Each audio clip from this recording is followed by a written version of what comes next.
Hola mi amigo querido, qué alegría.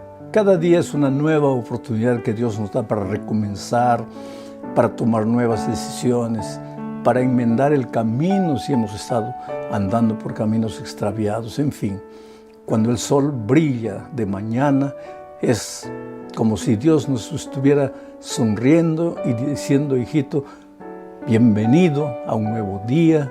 Haz de este día un día completamente diferente de los otros. Y cada semana también es una nueva oportunidad. Esta semana, en la lección de la escuela sabática, vamos a hablar de un reino inconmovible, o sea, un reino que no pasa, no es un reino movible, un reino que se mueve, un reino que acaba. El reino que nos espera es un reino inconmovible, imperecedero. Y lo maravilloso de todo es que esa herencia que recibiremos, ese reino inconmovible, no será como recompensa o como un galardón porque nos hemos portado bien o porque hemos hecho las cosas como Dios quería. Simplemente será por gracia, por la gracia maravillosa de Jesucristo.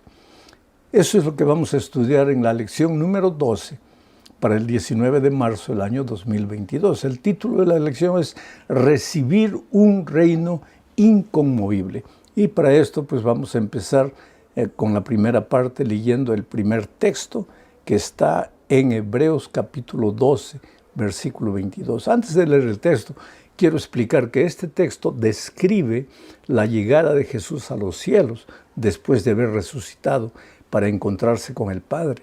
Y se encontró con millares de ángeles. En fin, vamos a leer el texto y voy a ir explicando a medida que vamos leyendo. El texto dice así: ustedes, por el contrario, se han acercado al monte de Sión. ¿Por qué dice ustedes, por el contrario, se han acercado al monte de Sión? Porque él está hablando a los hebreos de su tiempo. Pablo está hablando a los hebreos de sus días, a los hebreos cristianos. Pero antes se estaba refiriendo a sus antepasados, aquellos que se acercaron al monte Sinaí. ¿Te acuerdas? Cuando Dios liberó a su pueblo de la esclavitud de Egipto, llegaron al monte Sinaí, Dios quiso hablarles, les pidió que se acercasen al monte, pero ellos tuvieron miedo. Le dijeron a Moisés: Moisés, tenemos miedo de que Dios nos hable, todo lo que quiera hablarnos, que te lo diga a ti, tú después nos lo dices a nosotros. Tuvieron miedo de acercarse al monte Sinaí. Había fuego, humo, truenos, relámpagos, porque la presencia de Dios es así. Y cuando el hombre está viviendo en pecado, cuando está alejado de Dios, pues tiene miedo de estar cerca de Dios. Eso fue lo que sucedió con Adán y Eva. Cuando pecaron, se escondieron entre los árboles porque tuvieron miedo de Dios. Antes del pecado no había miedo, porque Dios había creado al ser humano para que conviviesen juntos, para que caminasen juntos.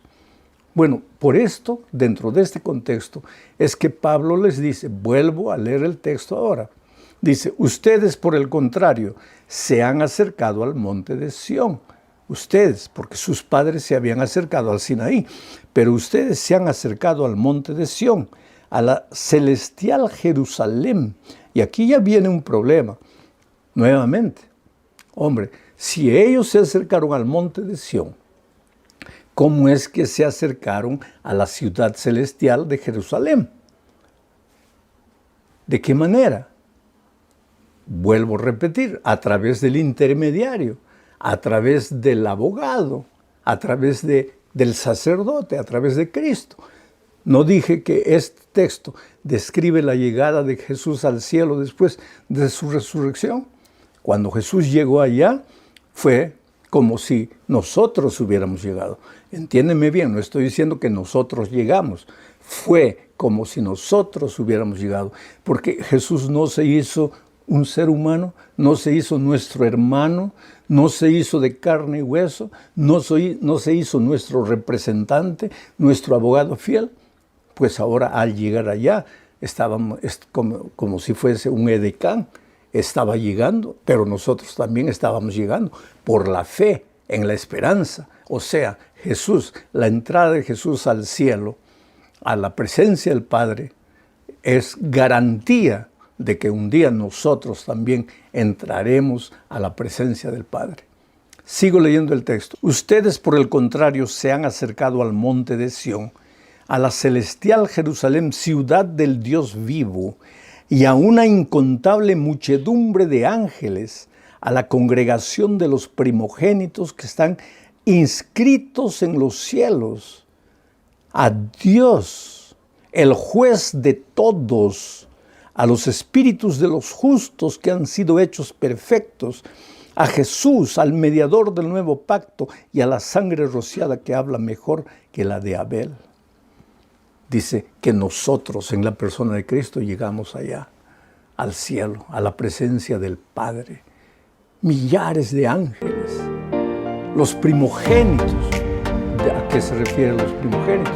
Los que resucitaron, ahí estará pues, Elías, Enoc, los que resucitaron por ocasión de la muerte de Cristo, todos ellos estarán allá, como representantes nuestros, nosotros también un día llegaremos allá. Pero hay una parte que me preocupa, dice, ustedes se han acercado a los espíritus de los justos que han sido hechos perfectos. ¿Cómo espíritus? ¿Hay espíritus en los cielos? Enoc, carne y hueso. Moisés resucitado, carne y hueso.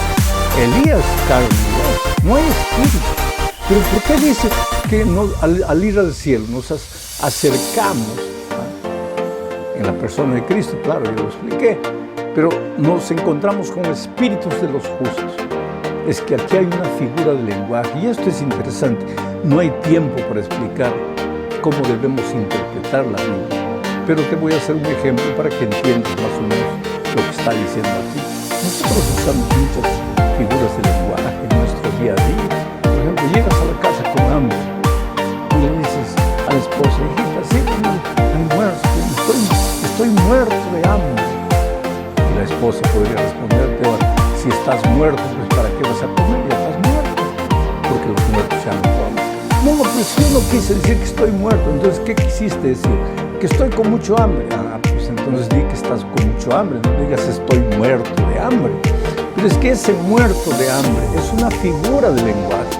Tú no puedes llevar eso en la literalidad. Y cuando aquí habla de los espíritus de los justos, está tomando una parte de la estructura humana, el justo tiene una estructura humana. ¿Qué cosa? Pensamientos, su lado mental, emocional, su lado espiritual, su lado físico. Aquí está tomando solo el lado espiritual como representante de todo el ser humano.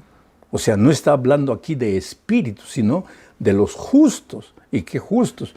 Pues los justos que un día resucitaron y fueron vivos al cielo. O como Elías y Enoc, ya lo dije. Bueno, vamos a la segunda parte del estudio de esta semana bajo el título o el subtítulo, os habéis acercado a Dios, el juez de todos. En el texto que acabamos de leer, dice que nosotros nos acercamos al Dios, el juez de todos. ¿Quiere decir que hay un juez en el cielo? Sí, claro, aquí está Dios, el juez de todos. ¿Por qué? Porque no hay salvación sin juicio y no hay juicio sin juez. ¿Por qué no hay salvación sin juicio? Porque para salvarnos, querido, pues nuestra vida tiene que ser un libro abierto. Porque hay una cosa verdadera que nosotros no podemos ignorar. Todo lo que hacemos es anotado en los libros de la vida. Todo lo que hacemos, todas nuestras decisiones, o buenas o malas, son registradas en los libros de los registros celestiales. Y un día tendremos que ser juzgados. Ahora, ¿qué es lo que va a determinar nuestra salvación? Porque hay mucha gente que piensa que la salvación es más o menos así, como una balanza con dos platillos, ¿no? En un platillo, las acciones buenas, en el otro, las acciones malas. Y que nuestra salvación va a depender de cuál pesa más. Si hay más acciones buenas, estamos salvos. Si hay más acciones malas, estamos perdidos. No, no es así. No funciona así. Pero hay un juicio, sí. Y todo lo que hacemos en esta vida está registrado en los cielos, sí. Y no hay salvación sin juicio, no hay. Y no hay juicio sin juez, no hay. Por eso está aquí Dios siendo presentado como el juez de todos. Ahora, lo que determina nuestra salvación es nuestra fe en Cristo. Porque te acuerdas de aquel incidente del Antiguo Testamento en que el diablo estaba acusando al sacerdote Zacarías, diciendo, mira que este hombre ha pecado, que merece morir. Pero entonces se presenta el Señor, dice, sí, ha pecado. Y lo cubre con el manto blanco de su justicia. Igualito el diablo allá en el cielo te va a apuntar a ti. Cuando comience el juicio te va a apuntar y va a decir, pero ese miserable merece morir porque es un pecador, porque cuántas veces inclusive oía tu voz, pero fue atrás de sus pecados. ¿Por qué lo vas a salvar? Pero entonces el Señor Jesucristo, que es nuestro sacerdote, nuestro intermediario, nuestro abogado, pues se va a presentar delante del Padre y va a decir, sí, es verdad. Es un pecador, es un miserable, ha hecho cosas malas, ha andado por malos caminos, pero se arrepintió, aceptó mi muerte. Entonces, la muerte que yo morí en la tierra, se la voy a dar a Él para que pague sus pecados. Él está libre ahora. ¿Por qué? Porque mi vida, mi justicia es de Él, porque Él la aceptó. Bueno, todo esto que estoy diciendo, Daniel, en el capítulo 7 de su libro, versículos 9 y 10, también describe. Voy a leer el texto de Daniel, dice así, mientras yo miraba se colocaron varios tronos y un anciano entrado en años se sentó. ¿Quién es este anciano? Pues es el juez, Dios el juez. Su vestido era blanco como la nieve y su cabello era semejante a lana limpia. Su trono era una llama de fuego y las ruedas del trono eran un fuego ardiente. De su presencia manaba un río de fuego y a su servicio estaba una multitud, igualita a la descripción de Pablo escribiendo a los hebreos, ¿no? Imposible de ser contada. El juez se sentó y los libros fueron abiertos. Interesante, los libros fueron abiertos. Hay libros de registros donde todo lo que hacemos está siendo registrado. Ahora, querido, no tengas miedo del juicio, absolutamente.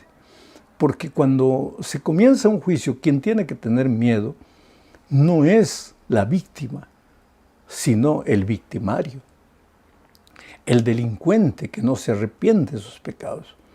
Pero aunque nosotros hemos pecado, tenemos un abogado fiel a Jesucristo. Hay que confiar en Él.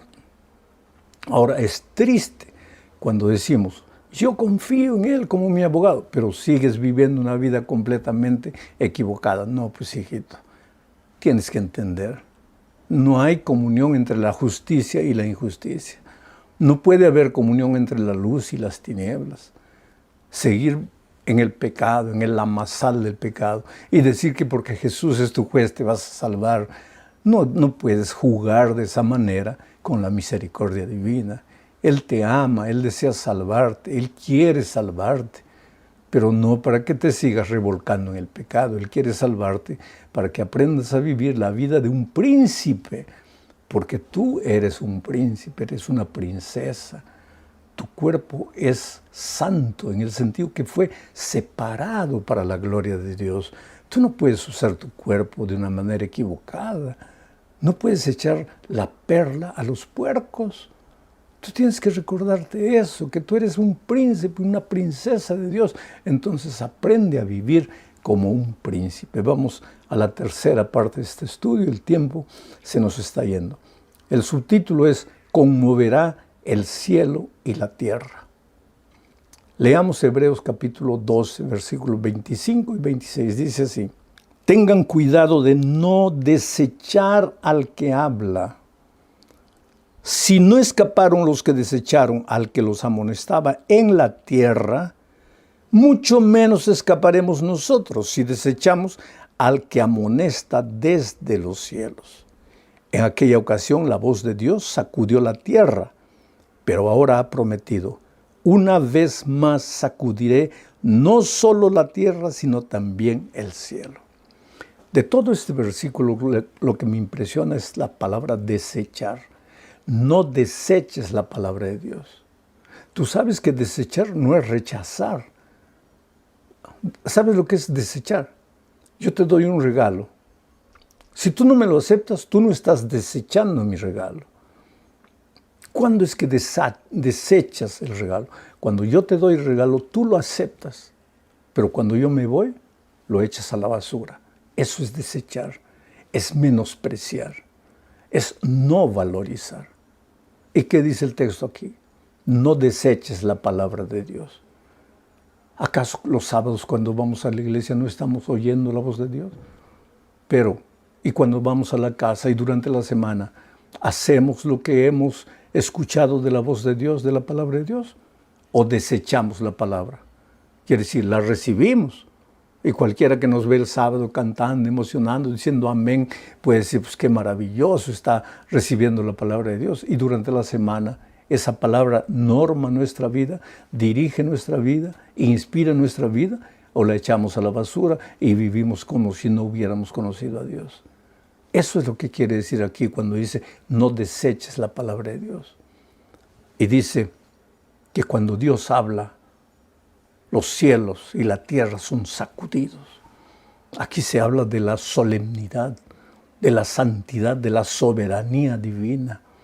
Ahora lo que me impresiona es que ese Dios soberano, todopoderoso, ese Dios que cuando habla los cielos y la tierra y los montes tiemblan, ese Dios se acerca a mí como un Padre de amor.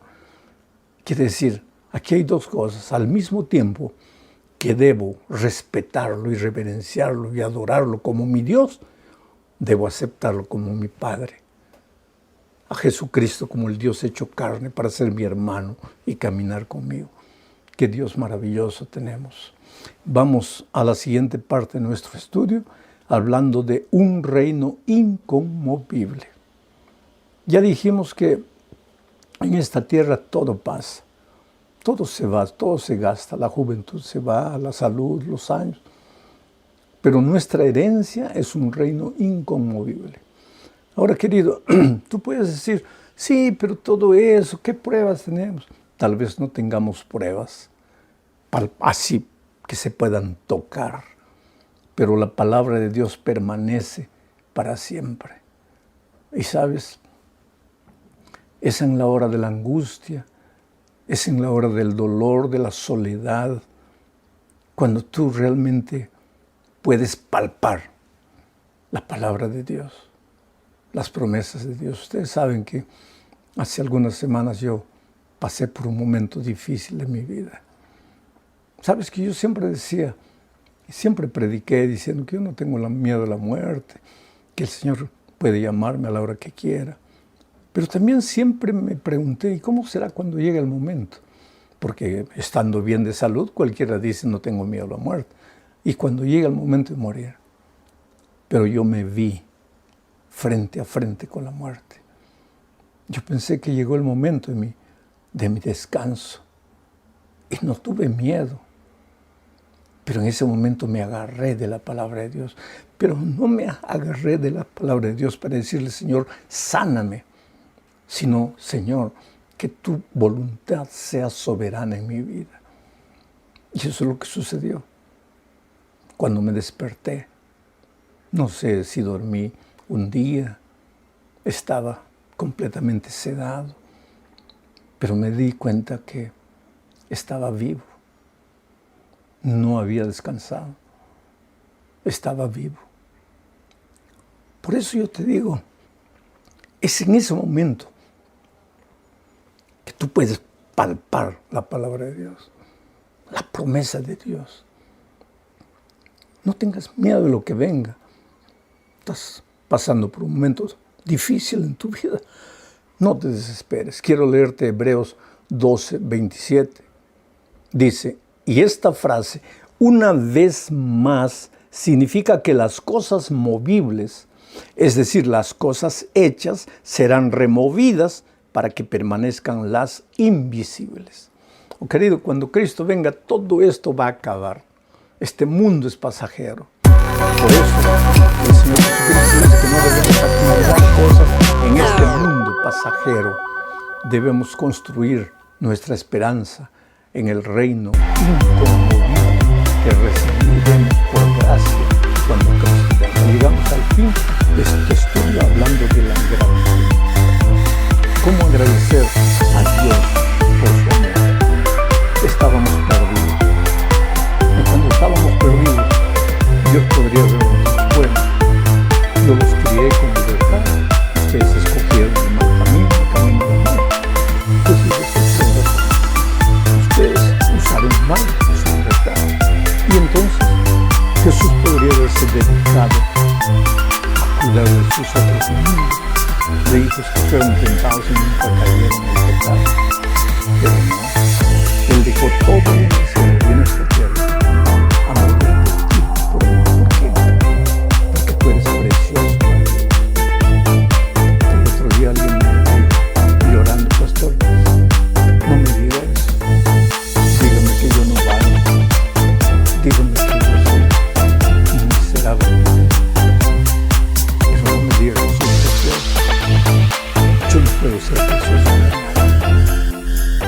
querer en este mundo. Tal vez tus actos, tus hechos, tu conducta, tu pasado o tu presente te lleven a mirarte en el espejo de la vida y tú mismo tengas asco de ti, tú mismo te desprecies, tú mismo te condenes. Pero gracias a Dios que cuando Cristo venga, no serás tú el que va a determinar tu visión y tu situación. Es Jesús, el todo Él te ama. Él dejó todo en el cielo y vino a este mundo para morir. Y a lo largo del primer, cuando Cristo lo resurrección de Cristo, ese Dios que se hizo hombre, ese Dios que se hizo nuestro hermano, ese Dios que es nuestro sacerdote, nuestro abogado, nuestro intercesor, nuestro intermediario, nuestro defensor, nuestro representante